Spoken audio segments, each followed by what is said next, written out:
I and my team made a stranger $200,000 in 12 months with this one funnel hack. I have never met her. I have never talked to her. I've never even had an email exchange with her. No one in my team ever has. In this video, I'll get Boris to explain how this tactic that we used works. Now, I'm talking with Boris Mez. He's a funnel expert and account manager at Data Driven Marketing. And he's got 8 years in sales and marketing. Boris has scaled multiple 7- and 8-figure course, coaching, and consulting brands by creating high-converting funnels and implementing email marketing strategies. And he specializes in upsell optimization. He's consistently helped clients dramatically increase their conversion rates and revenue through strategic funnel improvements. The upsells are probably the only way to scale, because if you're a one product business, you're rarely going to be able to grow. Every single business needs to have an upsell in order to grow, to scale. You'll learn how to structure the perfect upsell page. All right, so that's where the secret sauce is. We're going to share them. So there's about how to choose the right upsell offer that actually converts. If you find the right offer, it will bring you a lot more results. So if you change this thing, it will bring you the 80% of results. The difference between a 7% and a 20% converting upsell. One of the things that almost everyone does is like trying to just slap an offer that they have and put it there and hope somebody buy, like slap it and pray. And why most course creators will never scale, and it's not what you think. With a low ticket, you're going to acquire a customer, but how many $27 ebooks should you sell to actually make a 6-figure business? Wow, if you have... All right, Boris, welcome to the show. Hey, thanks, John, for having me. So can you explain, for anybody who just doesn't know at all what we're talking about, what is an upsell? Yep. Upsell is basically what you are seeing after your main purchase. So you always have a main purchase, like if you're a business, you're selling something. Upsell is what's happening after the main purchase sale. So let's say you're selling a car, then the upsell would be new tires, for an example. So it's everywhere. It's in service businesses, in e-commerce, any kind of commerce really, and also in the course business industry. Yeah, it's a weird one, isn't it? Because I find that people in online businesses where it's actually super simple to set up a lot of this kind of stuff almost feel like this is something that either they don't know about it, or they don't realize it's important, or they don't know that like how to do it, or they feel like they shouldn't be doing it. But it's like, this is all over, this is everywhere. This is whenever you buy something, there's the more expensive option that you can get. If you go to like Apple's website and you want to buy an iPhone, there's going to be a whole bunch of little order bumps of like, you know, buy a case or whatever. And there's always going to be the upsells of like, why don't you get some more memory? Why don't you get the Pro model? All of these kind of things. And it's just like, that's how it is. That's just how selling things is done. That's how you make money. That's how the whole thing works. Okay, so can you break down why, I'm talking about this as being like a really big deal, but people don't know why it's such a big deal. So can you break down why upsells are so critical for businesses who are trying to scale? Yeah, I mean, the upsells are probably the only way to scale, because if you're a one product business, you're rarely going to be able to grow. I mean, probably there are some unicorns out there, some exceptions to the rule, but overall, every single business needs to have an upsell in order to grow, to scale. Otherwise, you're just every single time you're not upselling, you're selling just a single product. Every single time you're trying to find a new client. You're basically in an endless chase of new customers, or trying to get, if it's a product that could be bought multiple times, that means that you're waiting for the person who bought it the first time to like stop using it or need a new one and then buy again. So you're in an endless chase of new customers rather than having a full control and being able to give them more opportunities and more offers. How about for course creators who maybe have got like 10 different products that they're selling, but they're all low ticket, right? Yeah, like, I mean, how does an upsell play in for them? What kind of a difference can it make for those guys? Made like a night and day difference to their business, because low ticket offers are usually a customer acquisition offer. It's in a way, you're just getting a person to have a peek into your world, into your ecosystem, to learn something small and important, but still not the main thing, not everything. The upsells are really what builds the business, like selling something for a few hundred to a few thousand to tens of thousands of dollars is where really the business grows for a course business. So with a low ticket, you're going to acquire a customer, but how many $27 ebooks should you sell to actually make a 6-figure business? Wow, if you have a few $100 offers after that, and a couple of them, then it really makes a difference for your business. Or multiple low ticket offers. This is also like quite important when you're using order bumps, which is a whole different topic, but it's part of the upsell sequence. So give people an example. Like if we're working with a client and they're selling a course, because you mentioned a few options there, like from a few hundred to a few thousand to tens of thousands, right? So those are very, very different kinds of things. And most people who are listening don't have the tens of thousands or the thousands of dollars offer. Now, they probably should have it. They probably should have that option as well, but most of them haven't got that. So when you're thinking about upsells, one of the things we do with a lot of clients is that, we'll have an option for them to buy. We'll be selling a course for, let's say, $199, and then we'll have another course that they can buy for another $199 on the back end, kind of behind that. Now, when you're thinking about it, is that like what you're typically thinking about? Or are you like that? Are you thinking like, well, really the upsell should be the thousands of dollars option if only they had that available? Not necessarily. If you have it, if your market, there's a product market fit for some industries, obviously this doesn't work. Like it's not a universal thing. $1,000 offer or $10,000 offer would be for specific markets where it's a clear return on the investment. Now, if it's a few $100 offers, that's still an upsell. The thing is, your main goal is to increase the average order value by having the right upsells, by having the right offers in the right sequence, which would give you the opportunity to get more value out of a single customer rather than trying to get new customers. Now, depending on your market, depending on the opportunities people are taking within your market, you should price it different. So let's say somebody is selling that course that's about the same kind of price as the main offer they've been selling. They're selling a course for $199, they're selling an upsell for $199. What kind of conversion rate can those people expect to get? If you're doing that, first of all, you should probably test different pricing. I mean, you should probably test our pricing for sure. I mean, what marketing theory says, and that's again not universal, everything should be tested. That's why we're data-driven marketing. Everything is data-driven. It should be tested. However, the price elasticity of the first upsell is the highest, so you can almost 10x the price of the main product in the upsell one. So if you're selling something for, let's say, $27, you can go up to $300 in the first upsell. So you can jump quite a lot in the first upsell. That's your biggest opportunity. That also depends on, again, where your market is willing to pay that money. Now, in terms of conversion rates, that's the big question that everyone wants to figure out. What should be my upsell conversion rate? And again, not universal, but if you need a benchmark number for upsell number one, it should be somewhere around the 20%. To be more specific, I got this matrix here, 20 to 25% on upsell number one, and about 8 to 12% on upsell number two. Usually upsell number two is not your main revenue driver, but it's good to have it there. And if you want to go even further, you can do a downsell. You can do a downsell for upsell number one or upsell number two, whether it could be a payment plan or just a cheaper version of a similar opportunity as the offer you're having there. The point is having multiple offers there, whether it's upsell, whether it's called downsell, doesn't matter. It's just giving people the ability to spend more money with you and giving them the right offer there. Now, one of the things I think that's important is that conversion rate is likely to vary quite a lot depending on how expensive that second offer is. I've definitely seen 20% conversion rates when it's been something about the same kind of price. Let's say your first offer's $9 and the second offer's $229 or something kind of like that. But you were saying about like, okay, if you have the second offer, the upsell is 10x the price of the first offer. What have you seen in terms of what conversion rates you've ever managed to get when it's been that kind of a jump? 10x is really the ceiling there. I mean, I'm not saying do a 10x. It's just that that's about as much as you can get away with and still be profitable. Then there's like a steep decline after that, but you can get up to 15 to 20% range with a perfect offer that fits ideally there. And it's a market that is willing to pay. When I say it's a market that's willing to pay, that's usually markets that have a clear ROI on getting that thing. For an example, if you're selling,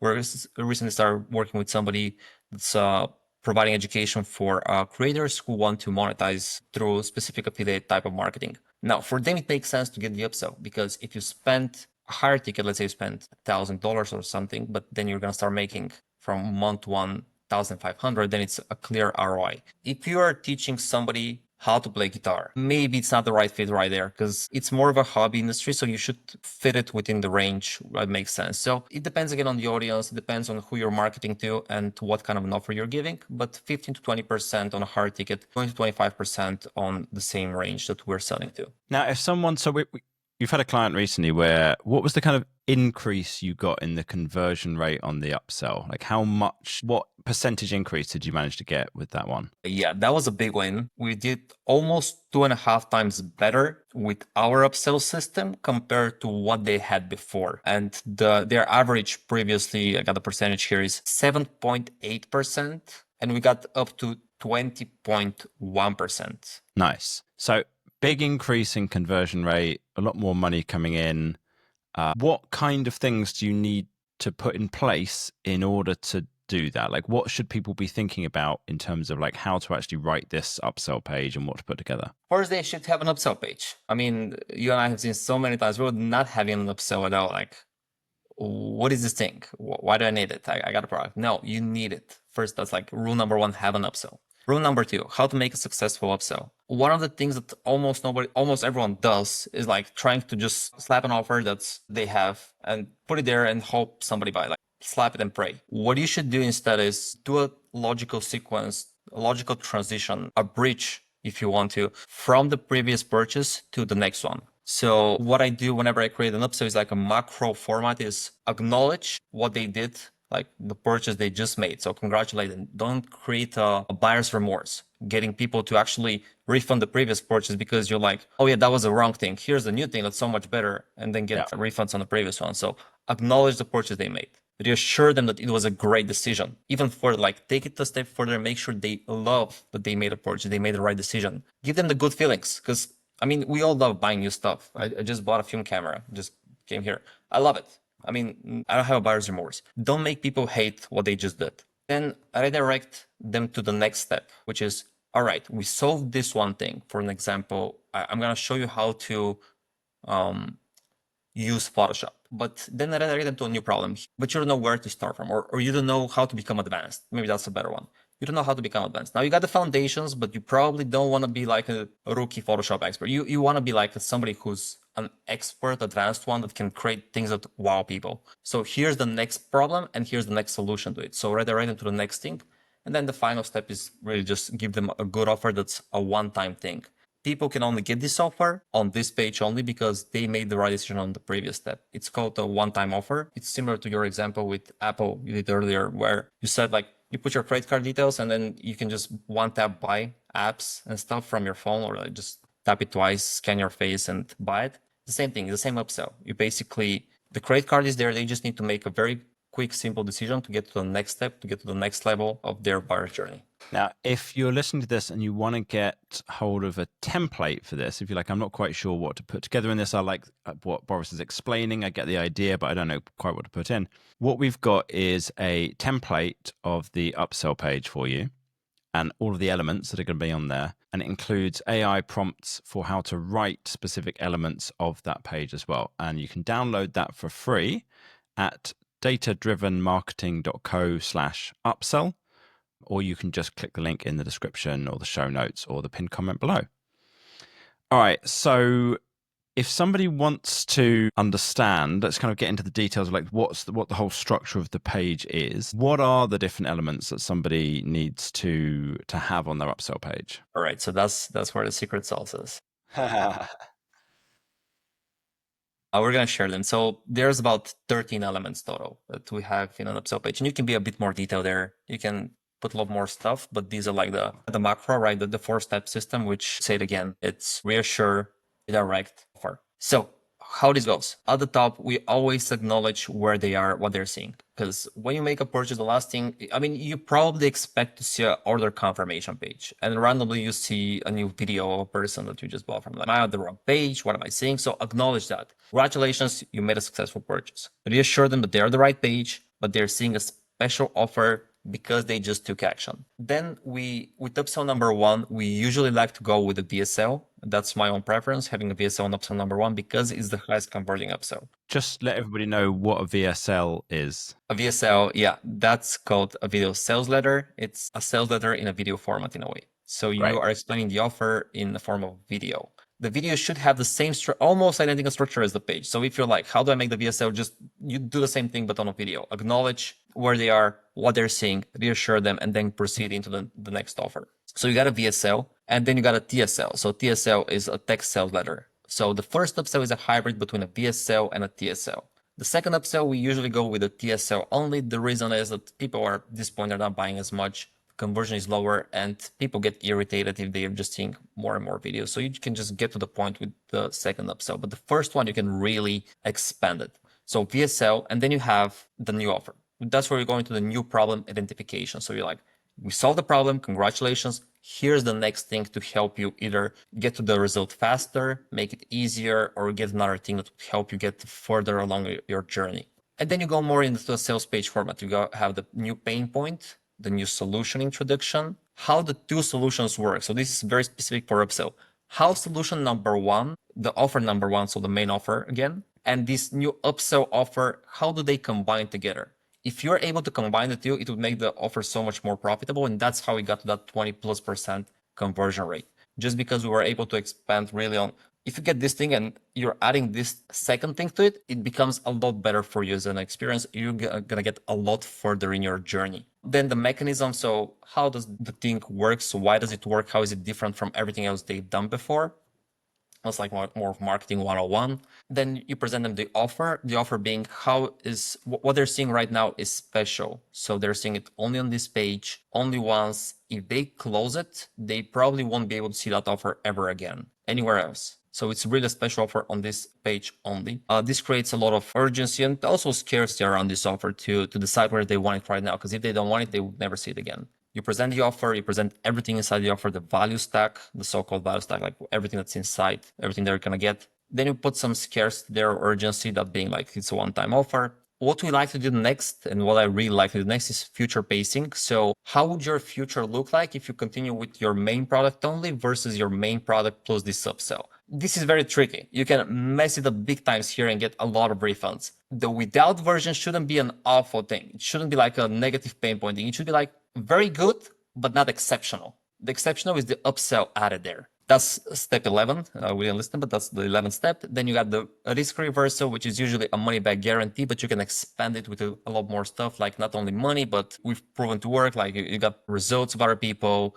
You can expand a lot on the risk reversal. If you go with money back guarantee though, only you're in a good spot. So do that if you're just starting out. And then you got final choice at the end. The call to action usually for my upsells is almost identical. It's a final choice. The two options visibly made as bundles, especially for courses, you can create them as images. One without it and one with it. And then they have two buttons. No, I don't want this. I understand it's the only time I see this offer, I still want to decline it. And then the accept button or the call to action you want them to hit as, yes, I want to get this together with my offer, and make sure you have explicit text set at the bottom. By clicking this button, you'll be automatically charged X amount of money. So make sure you're explicit and people are not like confused where this charge came from later on. All right, I'm going to recap and just check I've got everything here. So the four main elements were acknowledge, reassure, and then what was it? Transition and then offer? So you can say transition. That's a good way to put it. I say redirect. Redirect. Okay, cool. So those are the four big parts. And then the elements that I got down, and tell me what I've missed here, was the pain point, the solution, show how that combines together, the mechanism, the offer, why it's special, the fact it's only on this one page, urgency and scarcity, the value stack, any more urgency, then future pacing, risk reversal, and then the final choice. What did I miss out? You missed the initial first three steps, which is acknowledge the sale, reassure them, and have the upsell there. Yeah. So acknowledge, reassure, redirect, and then all of that stuff that I said kind of comes under the like offer heading. Yeah. Right. Yeah. Redirect is the problem identification is usually the redirect, and then everything else goes into the offer. Got it. Just got it. operate the new thing. Redirect is like pain point, kind of then you're moving over. Got it. Okay. So that's the overall structure. And, if you just want to download the template, then click the link in the description on the show notes and you'll be able to grab that. Okay. Now, someone's got an upsell in place, and it's not converting great, where would you normally start in terms of things to test? Is it the copy? Is it the price? What do you tend to see is a good place to start? In our team, we love the 80-20 rule. We usually we try to implement it as much as possible because it's one of the big rules out there that's like a universal one where you implement it and it makes a lot of difference. And the 20% for upsells, for me, it's the offer. I mean, if you find the right offer, it would bring you a lot more results. So if you change this thing, it will bring you the 80% of results. And then you can optimize the copy. And then you can optimize the design or try different pricing.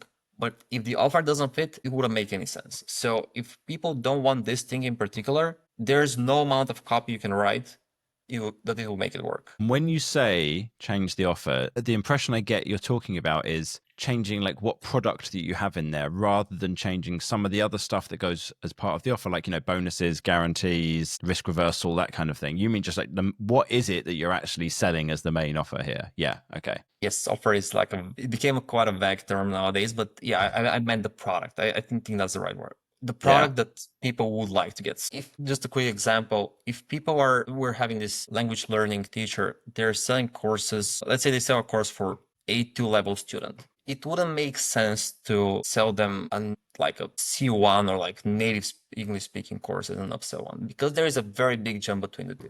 It's A2, upsell number one should be P1, I guess. Just going one step ahead. So yeah, I mean, it should be a logical jump from the main offer to the upsell one. And if people are not getting it, it's probably that they don't see the logic or they can't identify the next problems. And you should be the one identifying it for them and presenting it. Now, you mentioned a few things earlier I want to go back to in terms of figuring out what that product should be. And you've just said one of them, which was the next product. Someone's bought A2.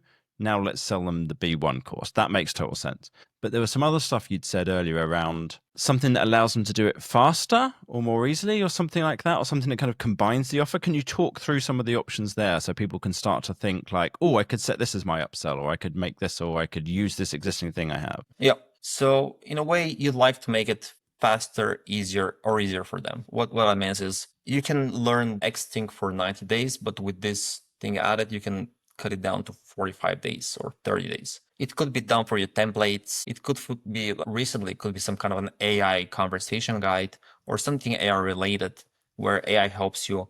It could be really anything that's helping them minimize the effort that they need to put in. So if it's an ebook, it could be, let's say it's an ebook tool that has the fundamentals. Well, it could be also a 30-day guide where you implement the book day by day. So you're not lost. You have the actual guide, you have the book, you have the guide. That's what Russell Brunson does with his offers for books, where you go through the days, Russell Brunson being the founder of ClickFunnels, for everyone who doesn't know. But basically you go through the days and you implement the book systematically. So it gets you to the end result faster, and you don't have to think about what you should do today. You have an exact step-by-step plan.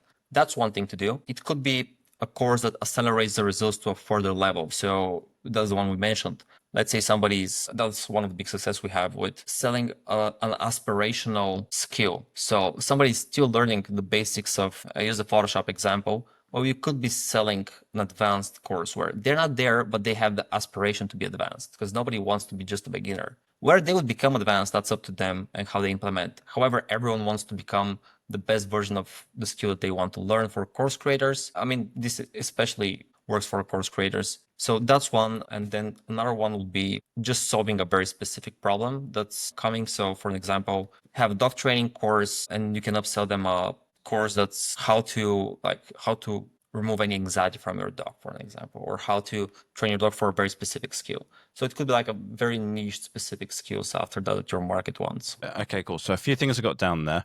Could just be the next obvious product in the list, in the order of things. Like you're doing the basic, now you're going to sell you the intermediate. You're buying the intermediate, now let's sell you the advanced. It could be something to make it be faster or easier for them. So that might be done for you templates, AI guides, a guide that takes them through how to do this thing systematically. So you've sold the training or the ebook or the course, and now you're going to give them a thing that allows them to implement it more systematically. Could be something aspirational, so getting the advanced course. What about, it could be another problem that's likely to come up. I think one thing that sometimes interesting is you solve a problem that the first course is going to create. Like, I'm going to make you so much money, you're going to now need to know how to manage all of that money. So why don't you now buy the course about money management and like where you're going to invest all of your money or something like that? And that's like that you're going to have a new problem, which is a better problem to have, because you'll solve the first one, you'll be richer or you'll be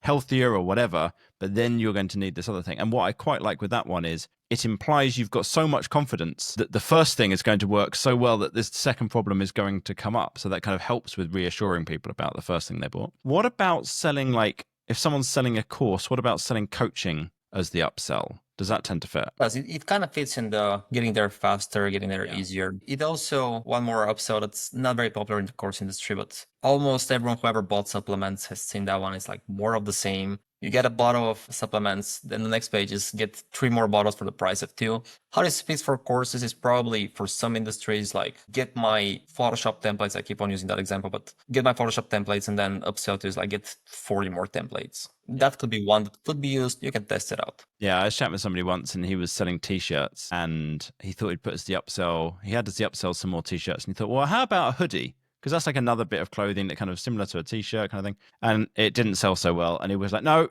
back to just sell more t-shirts. That's the thing. Just sell more of the thing that they already tried to get. So that's quite fun. Okay, it's trickier in the course space, but it can work because we've got a client who was selling challenges and then the upsell was the whole year's worth of challenges. So you've just bought a 1 month challenge.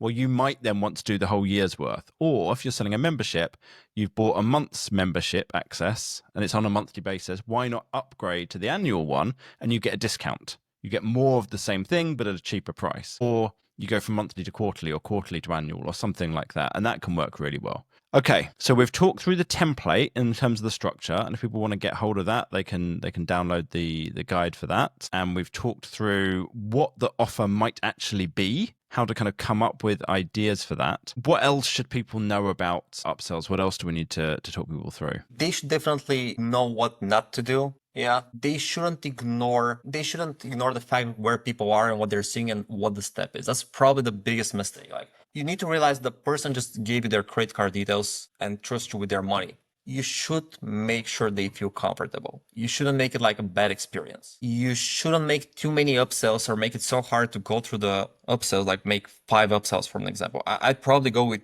3 and that's like 1 downsell and that's a stretch. You shouldn't make it an awful experience, like a awful user experience where they start refunding the main product. You can see that happening if you see that people are closing the page rather than clicking the buttons. So that means that, let's say 50 people bought the main product, then 50 people saw upsell number 1, but then 25 people saw upsell number 2. That means 25 people just closed the page. They were not sure where they are and what they're seeing. That's a bad user experience. That could increase refunds. That's something they shouldn't do. I'd say another thing people shouldn't do is just ignore this and not set up an upsell. And that's actually the one I see the most often, is people are just like, yeah, that's a good idea, I should do that. And then they just don't do that. And they just don't have anything in place at all. And yeah, I've been working with a friend who's in not selling courses, in a service business. And he's like selling, he will help you to recruit a team member, right? From jobrack.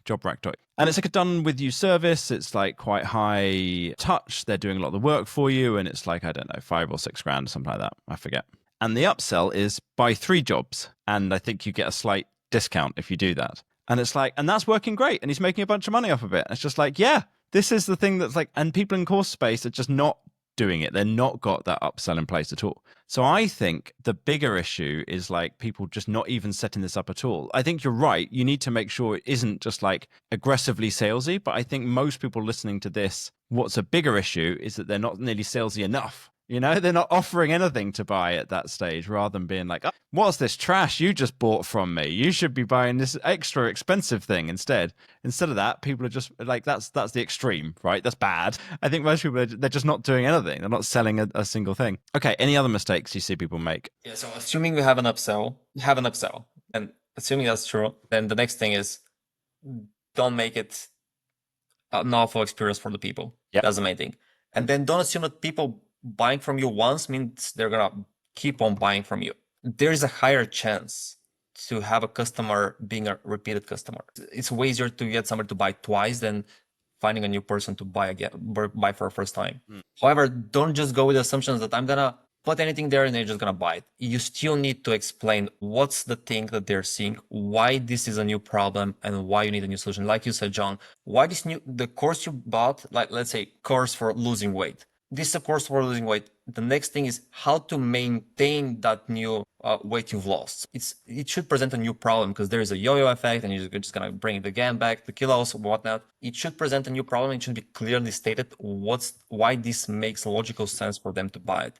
Upsell number 1 compared to the main product is way more logical as a purchase compared to the main product. It's a bit more emotional. The main product, you can put a lot more pain points, story, etc., etc. However, upsell one is a very logical buy. You should make a very logical argument why they should get it. If you want that template that we talked about, go to datadrivenmarketing.co/upsell or click the link in the show notes or description. If you found the interview useful and you want to get future episodes, subscribe wherever you listened. Thanks so much for listening, as always. And Boris, thanks so much for coming on. Thanks for having me, John. Appreciate it.